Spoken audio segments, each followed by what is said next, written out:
गोस्वामी तुलसीदास जी ने वर्णन किया है रामचरितमानस में कि बिनु सत्संग विवेक न होई, राम कृपा बिनु सुलभ न सोई। जीवन में बुद्धि सबके पास होती है, लेकिन बुद्धि होना बड़ी बात नहीं है, बुद्धि में विवेक होना बड़ी बात है। वो जो इंटेलिजेंस है वो हमारे भीतर नहीं होती, बुद्धि सबके पास है। वो विवेक कहाँ से आएगा? वो सत्संग से आएगा। और सत्संग कहाँ से आएगा? कहा राम कृपा बिन सुलभ न सोई।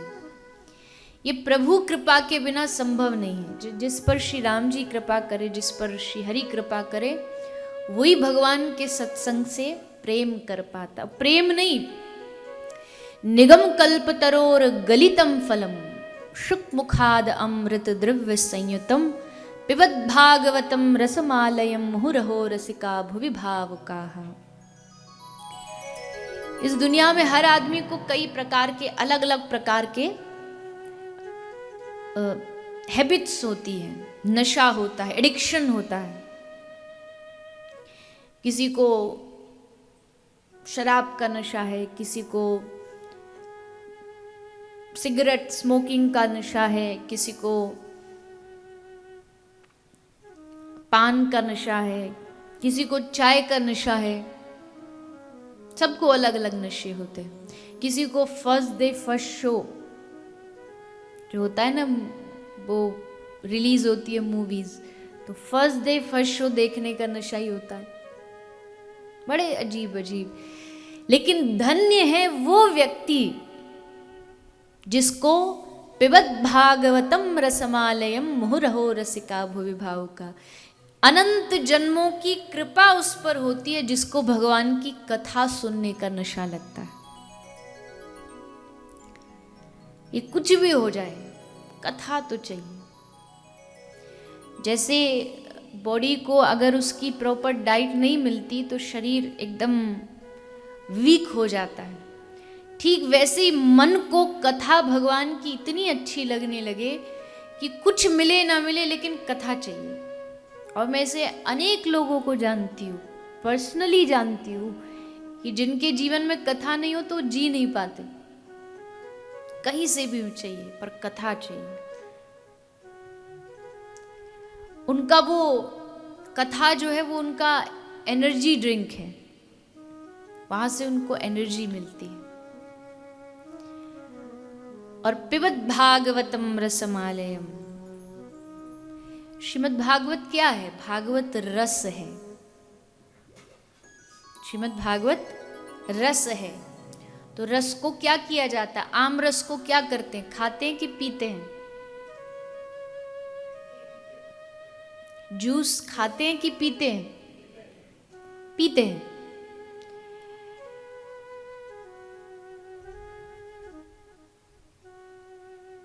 हम कभी नहीं कहते कि कोई फल हो उसको कभी नहीं कहते कि आप इसको पियो, पर श्रीमद् भागवत फल होते हुए भी कहा कि पिबत भागवतम, इस रस को पीना है। क्यों? क्योंकि श्रीमद् भागवत जो है वो एक ऐसा फल है जो पूरा रस से भरा हुआ है, पूरा रस से, इसलिए पिबत, पियो। किसी ने पूछा कब तक पिए? एक कथा सुन ली, 2 सुन ली, 5 सुन ली, 10 सुन ली, 50 सुन ली। कई लोगों की एक स्पेशल डायरी होती है, उसमें वो लिखते रहते हैं, 1 पूरी हो गई, 2 हो गई, 5 हो गई, 10 हो गई। तो ठीक है कि थोड़ा हिसाब रखना है तो ठीक है, लेकिन जिस दिन ये भूल जाओगे ना कितनी सुनी है, उस दिन समझना कि अब सचमुच कथा सुनी है आपने। तब याद नहीं रहेगा कि कितनी सुनी, कितनी। करता तो हूँ गुनाह सवे रोज अनगिनत, और गिन गिन के नाम लेता हूँ परवरदिगार के। करता हूँ गुनाह मतलब पाप तो अनगिनत, और जब भगवान की बात आती है, भगवान की कथा की बात आती है, तो एक एक चीज गिन के रखते हैं, एक एक माला गिन के रखते हैं। कई लोग मुझसे पूछते एक दिन में कितना नाम लेना चाहिए भगवान का, कितनी माला करनी चाहिए? अब यही बात मैं आपसे पूछूं, एक दिन में कितना कमाना चाहिए, तो कितना कमाओगे? कोई बिजनेसमैन हो, कोई शॉप वाला हो, उसकी शॉप का टारगेट है कि उसको पर डे इतना कमाना है। मान लीजिए एक ही मॉर्निंग में ही उसको इतना पैसा मिल गया, तो क्या दुकान बंद करके घर चला जाता है कि बस अब हो गया, टारगेट पूरा हो गया, अब घर चलो? नहीं जाता ना, नहीं जाता। तो फिर भगवान के नाम में तुरंत 5 माला, 16 माला, 16 राउंड, जितना भी नियम है वो करके पैक करके फिर रख देते हैं, अब इसको नहीं देखना, हो गया काम। ऐसा थोड़ी होता। आप हर बार हर दिन प्रयास करते और ज्यादा और ज्यादा और कमाऊं, और जितना हो सके कमाऊं। वैसे ही भगवान के नाम का भी जब हमारे भीतर से काउंटिंग खत्म हो जाएगी, ये कथा इतनी सुनी उतनी सुनी, ये अभिमान, कई बार मैंने कई लोग को तो इतना अभिमान भीतर देखा कथा सुनने का ही, उनको लगता है ये सुनाने वाला ये क्या सुनाएगा हमें इतना कुछ आता है। कभी भी जो पेपर पर ऑलरेडी लिखा होता उस पर आप कुछ नया नहीं लिख सकते। आपको एक ब्लैंक पेपर चाहिए होता है जिस पर आप कुछ नया लिख पाते। तो मेरी बात नहीं कर रही, आप जिस भी कथा में जाते हो तो पिछला जो आपने सुना ना उसको खाली करके जाओ, अब कुछ नया लिख के लाएंगे, अब कुछ नया सीख करके आए, तब कुछ नया जीवन में आए। अब आप पहले से ही ऑलरेडी विद्वान बन जाए कि हमसे बड़ा तो क्या विद्वान हो सकता है।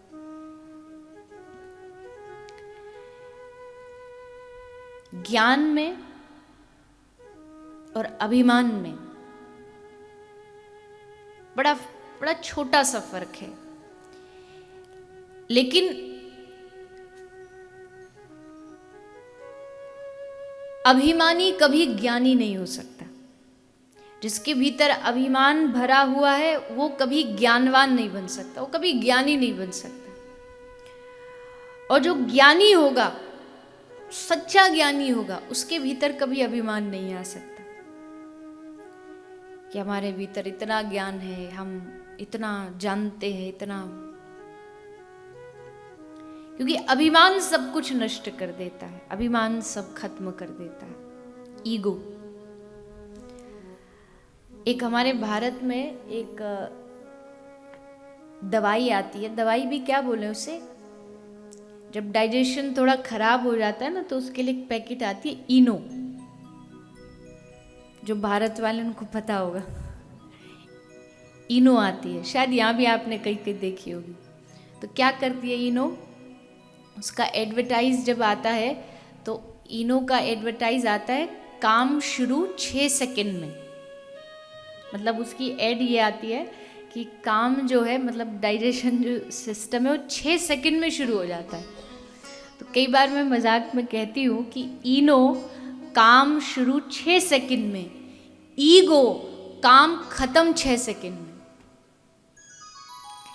अगर वहाँ वो 6 सेकंड में काम बना देती है तो इसके ऑपोजिट ईगो है जो 6 सेकंड में सब खत्म कर देती है, सब नष्ट कर देती है। अब खत्म, खाली हाथ मलते रह जाते, बस मिलता कुछ नहीं अभिमान से। और एक ईगोइस्टिक जो आदमी होता है ना, जो अभिमानी होता है, वो भी जानता है इस बात को कि अभिमान बुरा है, उसको भी पता है। लेकिन अभिमान एक इतना सूक्ष्म दुर्गुण है जो कभी भी भीतर एंटर कर सकता है, किसी के भी भीतर, छोटे से छोटे।